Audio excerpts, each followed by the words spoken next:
दोस्तों, आज हम आपको बताएंगे बाबा साहब अंबेडकर के मृत्यु से 24 घंटा पहले क्या हुआ था। दोस्तों, आप सबको पता ही होगा कि 6 दिसंबर 1956 इस दिन बाबा साहेब अंबेडकर का निधन हो गया था। भारत के शोषितों और कमजोर तबकों के संरक्षक डॉक्टर बाबा साहेब आम्बेडकर का जाना उनके लिए बहुत बड़ा झटका था। अपना अस्तित्व बचाने और पढ़ाई के लिए डॉक्टर बाबा साहेब आम्बेडकर का संघर्ष, दलितों के उत्थान के लिए उनके प्रयास और आज़ाद भारत के संविधान के निर्माण में उनका योगदान बहुत से लोगों के लिए प्रेरणा स्रोत रहा है। उनके लिए ये सफर बहुत मुश्किल रहा था। इस पूरे सफर के दौरान बाबा साहेब कई बीमारियों से जूझते रहे थे। वो डायबिटीज, ब्लड प्रेशर, न्यूराइटिस और आर्थराइटिस जैसी लाइलाज बीमारियों से पीड़ित थे। डायबिटीज के चलते उनका शरीर बेहद कमजोर हो गया था। गठिया की बीमारी के चलते वो कई कई रातों तक बिस्तर पर दर्द से परेशान रहते थे। जब हम बाबा साहेब आम्बेडकर की जिंदगी के आखिरी कुछ घंटों के बारे में बात करते हैं तो पता चलता है कि उनकी सेहत किस कदर बिगड़ी हुई थी। बाबा साहेब ने 6 दिसंबर 1956 को सुबह के वक्त सोते हुए आखिरी सांस ली थी। इस वीडियो में हम इस बात का पता लगाने की कोशिश करेंगे कि उससे एक दिन पहले यानी 5 दिसंबर 1956 को क्या हुआ था।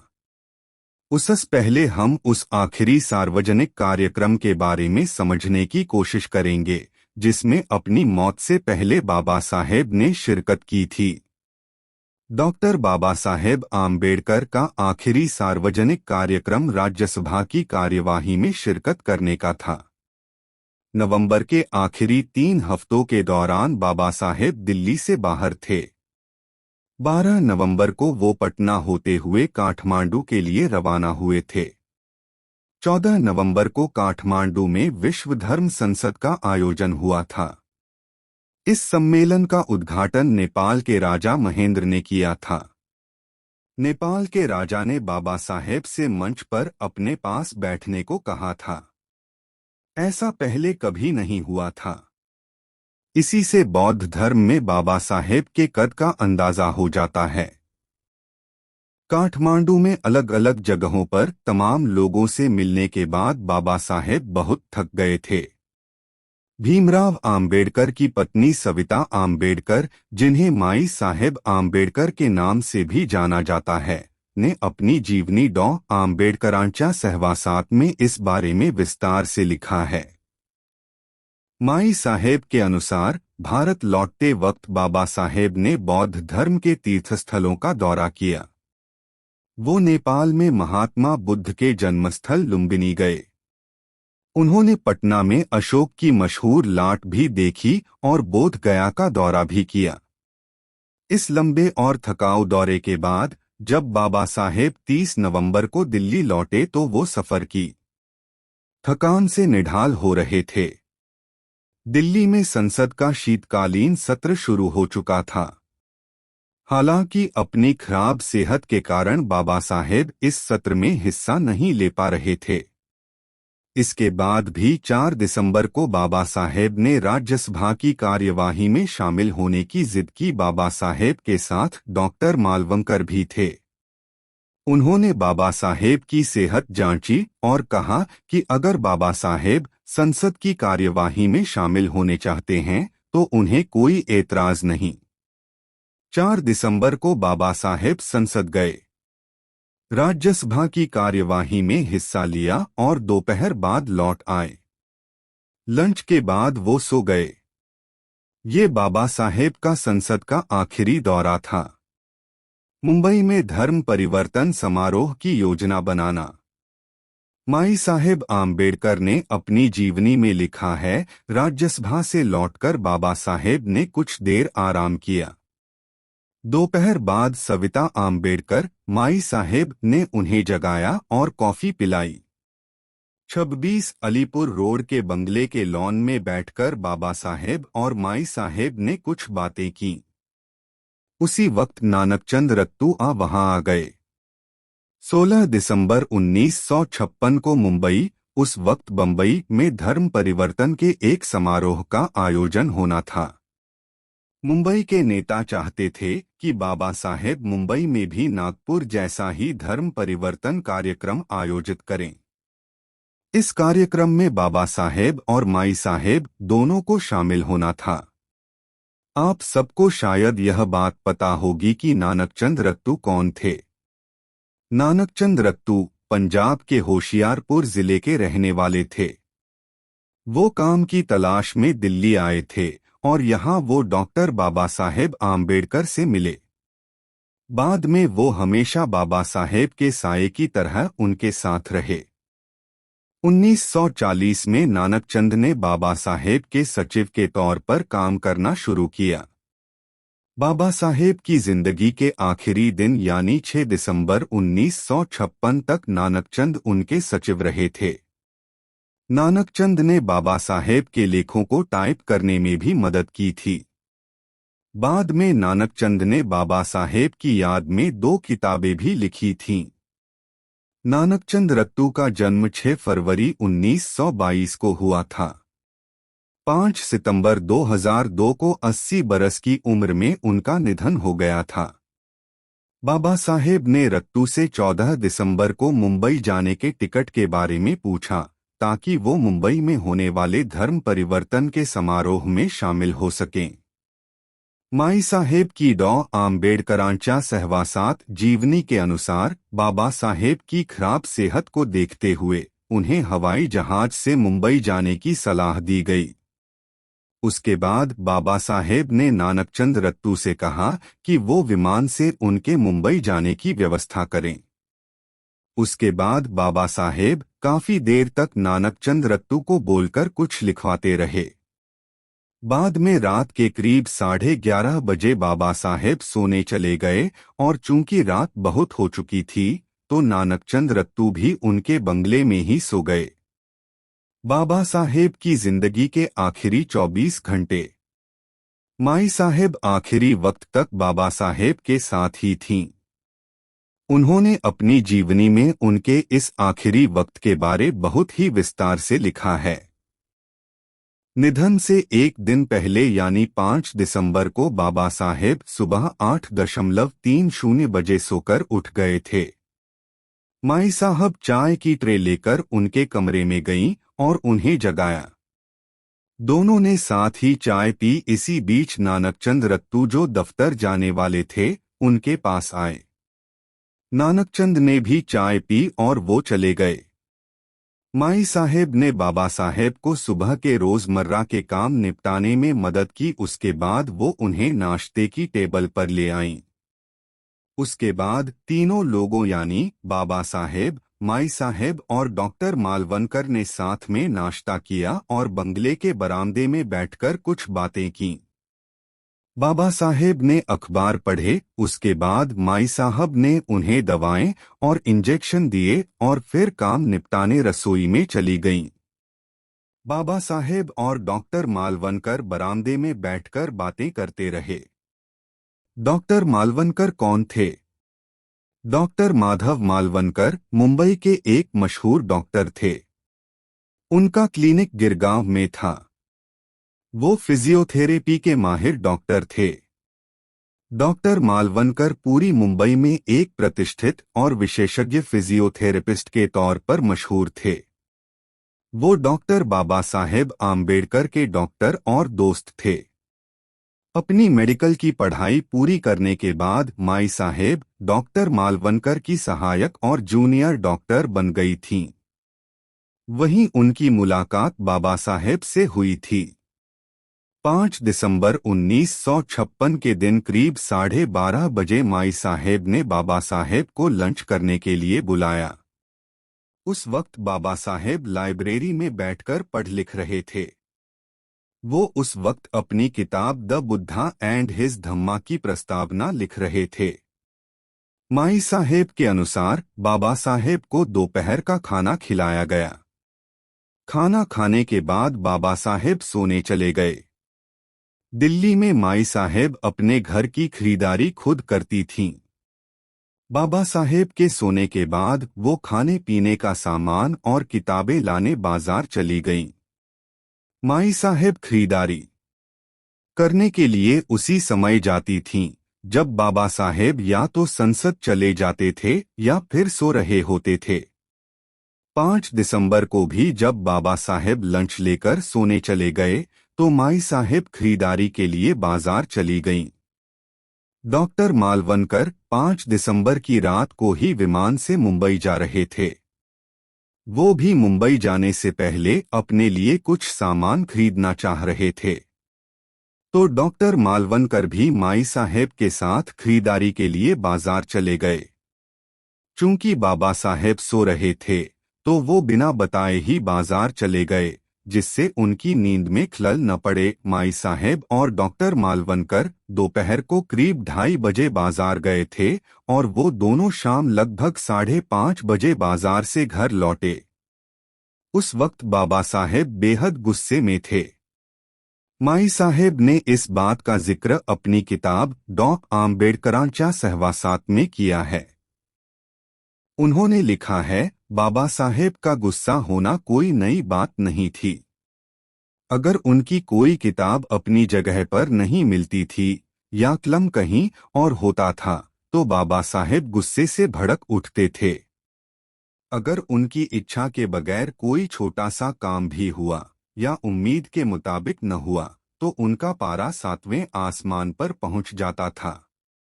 इसमें आगे लिखा गया है, बाबा साहेब का गुस्सा तूफान की तरह था, लेकिन वो बस वक्ती तौर पर नाराज होते थे। जो किताब, नोटबुक या कागज वो तलाश रहे होते थे वो मिल जाता था तो अगले ही पल उनकी नाराजगी काफूर हो जाती थी। बाजार से लौटकर माई साहेब सीधे बाबा साहेब के कमरे में गईं। बाबा साहेब ने कहा कि वो इंतजार कर रहे थे। उनका गुस्सा शांत करने के बाद माई साहेब बाबा साहेब के लिए कॉफी बनाने सीधे रसोई में चली गईं। रात 8 बजे जैन पुजारियों का एक प्रतिनिधिमंडल और उनके प्रतिनिधियों को बाबा साहेब से मिलने आना था। बंगले के लिविंग रूम में बाबा साहेब और उस प्रतिनिधिमंडल के सदस्यों के बीच बौद्ध और जैन धर्म को लेकर बातचीत हुई। डॉक्टर आंबेडकर के साथी रहे चांगदेव खैरमोड़े ने उन पर 12 खंडों में किताब लिखी। किताब के 12वें भाग में उन्होंने इस घटना के बारे में लिखा है। उस प्रतिनिधिमंडल ने ये इच्छा जताई कि बाबा साहेब को 6 दिसंबर को होने वाले जैन सम्मेलन में आना चाहिए। प्रतिनिधिमंडल ने अपील की कि बाबा साहेब वहां आकर जैन धर्म के भिक्षुओं के साथ बहस मुबाहिसा करें ताकि जैन और बौद्ध धर्म के बीच एकता कायम हो सके। बुद्धम शरणम गच्छामि का पाठ। जब बाबा साहेब जैन धर्म के नुमाइंदों के साथ बातचीत में मशगूल थे तो डॉक्टर मालवनकर मुंबई के लिए रवाना हो गए। जैसा कि माई साहेब ने अपनी किताब में लिखा है कि डॉक्टर मालवनकर ने मुंबई जाने के लिए बाबा साहेब से इजाजत ले ली थी और वो हवाई अड्डे रवाना हो गए। हालांकि चंगदेव खैरमोड़े ने बाबा साहेब की जीवनी में लिखा है, जब डॉक्टर मालवनकर मुंबई के लिए रवाना हो रहे थे तो उन्होंने बाबा साहेब से एक लफ्ज भी नहीं कहा। बाद में जैन धर्म के प्रतिनिधिमंडल ने भी बाबा साहेब से इजाजत लेकर विदा ली। बाबा साहेब ने उनसे कहा कि अगले रोज 6 दिसंबर के लिए मेरे सचिव से शाम का वक्त ले लेना, फिर हम बात करेंगे। उसके बाद बाबा साहेब ने मन में ही बुद्धम शरणम गच्छामि का पाठ करना शुरू कर दिया। माई साहेब लिखती हैं कि जब भी बाबा साहेब बेहद अच्छे मूड में हुआ करते थे तो वो बुद्ध वंदना और कबीर के दोहे पढ़ा करते थे। कुछ देर के बाद जब माई साहेब ने ड्राइंग रूम में झांका तो देखा कि बाबा साहेब नानक चंद रत्तू को रेडियोग्राम पर बुद्ध वंदना का रिकॉर्ड बजाने को कह रहे थे। उसके बाद रात के खाने के वक्त बाबा साहेब ने थोड़ा सा खाना खाया। उनके खाने के बाद माई साहेब ने खाना खाया। बाबा साहेब माई साहेब के खाना खत्म करने का इंतजार करते रहे। उसके बाद उन्होंने कबीर का दोहा चलो कबीर तेरा भवसागर डेरा बड़े सुर में गाया। बाद में छड़ी का सहारा लेकर वो बेडरूम की तरफ चल पड़े। उनके हाथ में कुछ किताबें भी थीं। बेडरूम की तरफ बढ़ते हुए ही बाबा साहेब ने अपनी किताब द बुद्धा एंड हिज धम्मा की प्रस्तावना की एक कॉपी और S.M. जोशी और आचार्य अत्रे के नाम लिखी चिट्ठियां भी सौंपीं और नानकचंद से कहा कि वो ये सब उनकी मेज पर रख दें। अपना काम खत्म करने के बाद नानकचंद रत्तू भी अपने घर चले गए। माई साहेब अपना काम निपटाने रसोई घर में चली गईं। जैसा कि माई साहब ने अपनी आत्मकथा में लिखा है कि बाबा साहेब को देर रात तक लिखने पढ़ने की आदत थी। अगर वो रम जाते तो सारी सारी रात पढ़ते लिखते रहा करते थे। लेकिन माई साहेब अपनी जीवनी में लिखती हैं कि 5 दिसंबर की रात नानकचंद रत्तू के अपने घर रवाना होने के बाद बाबा साहेब ने द बुद्धा एंड हिज धम्मा की प्रस्तावना में फिर से बदलाव किया। इसके बाद उन्होंने S.M. जोशी और आचार्य प्रहलाद केशव अत्रे के अलावा ब्राह्मी सरकार के नाम लिखी अपनी चिट्ठियों पर भी फिर एक नज़र डाली। उसके बाद वो रोजमर्रा के उलट 11:30 बजे ही सोने चले गए। उस रात के बारे में बहुत जज्बाती होते हुए माई साहेब ने लिखा है कि 5 दिसंबर की रात बाबा साहेब की जिंदगी की आखिरी रात साबित हुई। 6 दिसंबर की सुबह, जिसकी शुरुआत सूर्यास्त से हुई थी। 6 दिसंबर 1956 को माई साहेब रोज की तरह सुबह उठीं। चाय बनाने के बाद वो ट्रे लेकर बाबा साहेब को जगाने उनके कमरे में गईं। उस वक्त सुबह के 7:30 बज रहे थे। माई साहेब लिखती हैं, मैं जैसे ही कमरे में दाखिल हुई, मैंने देखा कि बाबा साहेब का एक पैर तकिए पर पड़ा था। मैंने बाबा साहेब को 2 या 3 बार आवाज दी, लेकिन उनके बदन में कोई हरकत नहीं हुई। मैंने सोचा कि वो गहरी नींद में सो रहे हैं, तो मैंने उन्हें हिलाया और उन्हें जगाने की कोशिश की लेकिन सोते हुए ही बाबा साहेब के प्राण पखेरु उड़ चुके थे। माई साहेब को जबरदस्त धक्का लगा। वो रोने लगीं। उस वक्त बंगले में केवल 2 लोग थे, माई साहेब और उनके सहायक सुदामा। माई साहब ने रोते रोते ही सुदामा को आवाज दी। इसके बाद माई साहेब ने डॉक्टर मालवनकर को फोन किया और पूछा कि अब क्या किया जाना चाहिए। डॉक्टर मालवनकर ने उन्हें बताया कि वो बाबा साहेब को कोरामाइन का इंजेक्शन दें। लेकिन तब तक बाबा साहब का देहांत हुए कई घंटे गुजर चुके थे, इसलिए वो इंजेक्शन भी नहीं दिया जा सकता था। माई साहेब ने सुदामा से कहा कि वो जाकर नानकचंद रत्तू को बुला लाए। सुदामा कार लेकर गए और नानकचंद रत्तू को उनके घर से बुला लाए। उसके बाद लोगों ने बाबा साहेब के बदन की मालिश करनी शुरू कर दी। किसी ने मुंह से सांस देने की कोशिश की, लेकिन कोई तरकीब काम नहीं आई। बाबा साहेब ये दुनिया छोड़कर जा चुके थे। नानकचंद रत्तू ने बाबा साहेब के करीबी अहम लोगों को फोन करके बाबा साहेब के निधन की जानकारी दी। फिर नानकचंद रत्तू ने सरकार के विभागों, press trust of India UNI और आकाशवाणी के केंद्र को भी फोन करके बाबा साहेब के निधन की सूचना दी। जंगल की आग की तरह फैली निधन की खबर। बाबा साहेब के निधन की खबर जंगल में लगी आग की तरह फैल गई। उनके देहांत की खबर सुनकर देश भर में उनके समर्थकों सदमे में आ गए। हजारों लोग एक साथ दिल्ली के 26 अलीपुर रोड बंगले की ओर रवाना हो गए।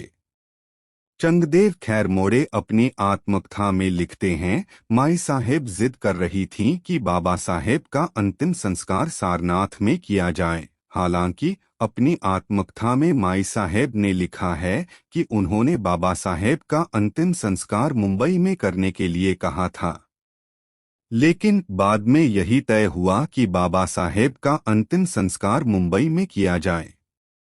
इसके बाद 26 अलीपुर रोड के बंगले पर प्रधानमंत्री जवाहरलाल नेहरू और केंद्र सरकार के और मंत्री संसद के दोनों सदनों के सांसद और बाबा साहेब के अनुयायी जमा होने लगे। बाबा साहेब के पार्थिव शरीर को मुंबई ले जाने के लिए जगजीवन राम ने एक विमान की व्यवस्था की और उसके बाद बाबा साहेब का पार्थिव शरीर नागपुर होते हुए मुंबई ले जाया गया। फिर मुंबई बाबा साहेब के अभूतपूर्व अंतिम संस्कार की गवाह बनी।